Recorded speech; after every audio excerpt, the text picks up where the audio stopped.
जय हिंद दोस्तों। Israel Hamas के बीच चल रही जंग में इजराइल ने आम नागरिकों को नॉर्थ गाज़ा को खाली करने का आदेश दिया है।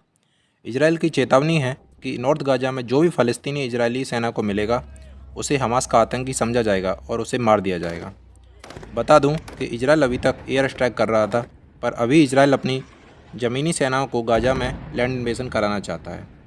अब इजराइल के इस बयान के बाद ईरान ने इजराइल को लैंड इन्वेजन करने पर बर्बाद करने की धमकी दी है। अगर इजराइल गाज़ा में लैंड इन्वेजन करेगा तो ईरान इस युद्ध में कूद पड़ेगा। तो आइए इस वीडियो में जानते हैं कि ईरान की इस धमकी से इजराइल पर क्या फ़र्क पड़ेगा और ईरान के इस युद्ध में शामिल होने पर युद्ध की स्थिति क्या हो सकती है। किसी देश को शक्तिशाली बनाती है उसकी मिलिट्री, और जब बात इजराइल और ईरान की हो तो दोनों देशों के पास शक्तिशाली सेनाएं हैं। किसी युद्ध का परिणाम उसे लड़ने वाली सेना की रणनीति, साहस, अनुभव के साथ ही उसकी संख्या बल पर निर्भर करता है। वीडियो में हम इजराइल और ईरान के मिलिट्री एसेट्स, उनकी संख्या और उनकी विशेषता की बात करने वाले हैं। एक्टिव पर्सनल की बात करें तो ईरान के पास 5,75,000 सैनिकों के साथ दुनिया की 7वीं सबसे बड़ी सेना है। वहीं इजराइल के पास 1,73,000 सक्रिय सैनिक हैं। ईरान के पास 3,50,000 रिजर्व सैनिक हैं तो इजराइल के पास 4,65,000 रिजर्व सैनिक हैं।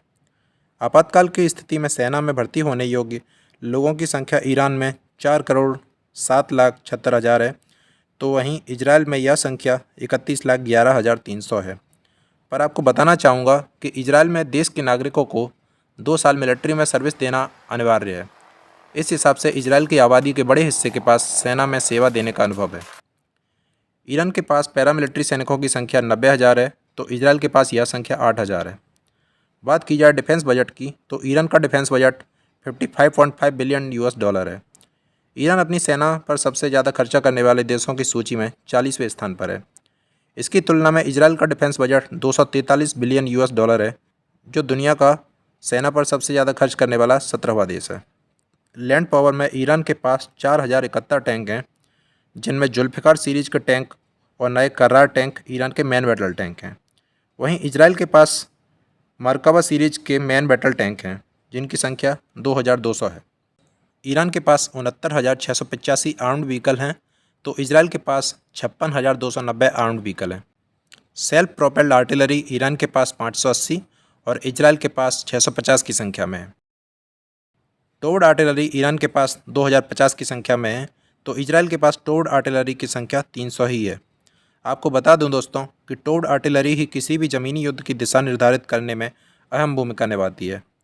ऐसी आर्टिलरी को ट्रक, हेलीकॉप्टर या प्लेन की मदद से एक जगह से दूसरी जगह डिप्लॉय किया जा सकता है। ईरान की ताकत उसकी रॉकेट फोर्स है।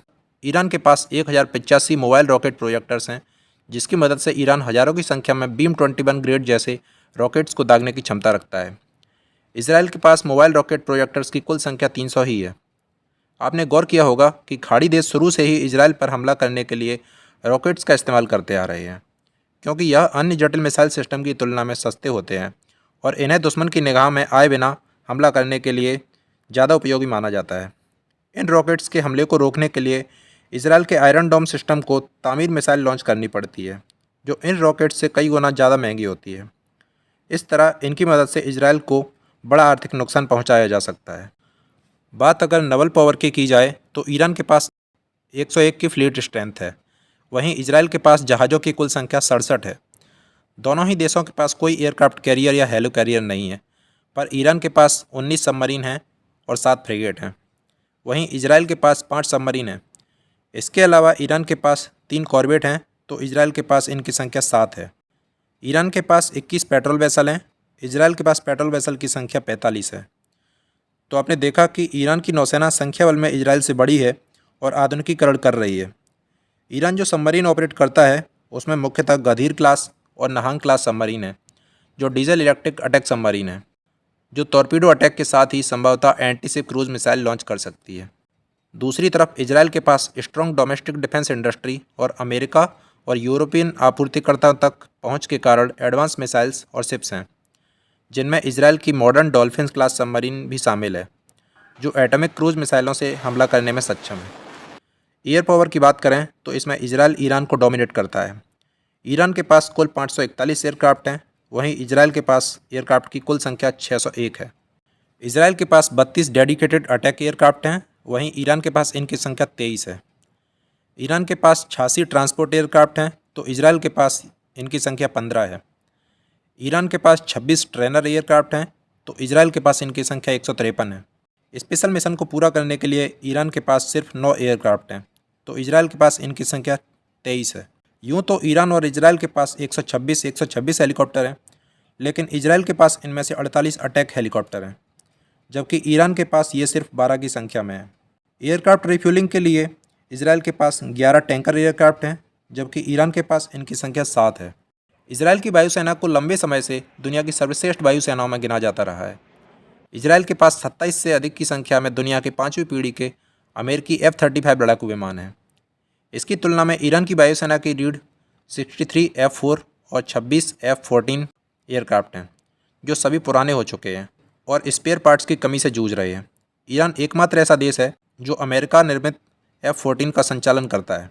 बात करें एटॉमिक पावर होने की तो माना जाता है कि इजराइल के पास कम से कम 90 परमाणु हथियार और 100 या 200 से अधिक हथियारों के लिए पर्याप्त प्लूटोनियम है। माना जाता है कि इजराइल की मीडियम रेंज मिसाइल जेरिको की रेंज 3000 से 4000 मील के बीच है। ईरान ने अपने मिसाइल शस्त्रागार में भी सुधार करना जारी रखा है। उसके मिसाइल प्रोग्राम में 200 मील से 2000 मील तक रेंज वाली क्रूज और बैलिस्टिक मिसाइलों के कम से कम 18 मॉडल हैं। ईरान पहले ही सऊदी अरब और इराक में अमेरिकी सैन्य ठिकानों पर मिसाइलें दाग चुका है।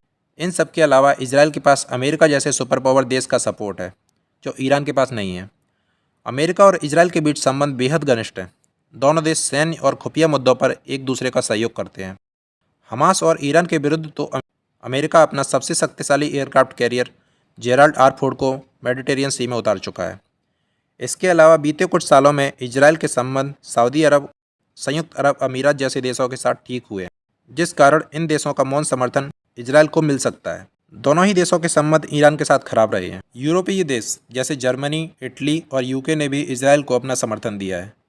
वहीं ईरान के पास प्रॉक्सी का एक नेटवर्क है, विशेष रूप से लेबनानी आतंकवादी समूह हिजबुल्लाह का, जिसका संचालन पूरे क्षेत्र और दुनिया भर में है। इन समूहों के पास इजराइल या उसके सहयोगियों की क्षमताएं तो नहीं हैं, पर यह इजराइल पर दो तरफा हमला करके संघर्ष को प्रभावित कर सकते हैं। तो अभी आपको पता चल गया होगा कि मिलिट्री कंपैरिजन के हिसाब से कौन सा देश कहाँ स्टैंड करता है। आप मुझे कमेंट बॉक्स में कमेंट करके बताइए कि इजराइल और ईरान में से कौन किसे प्रभावित कर सकता है। अगर आपको वीडियो पसंद आया हो तो वीडियो को लाइक और चैनल को सब्सक्राइब करें। मिलते हैं ऐसी ही किसी और अन्य इन्फॉर्मेटिव वीडियो के साथ। तब तक के लिए जय हिंद, जय भारत।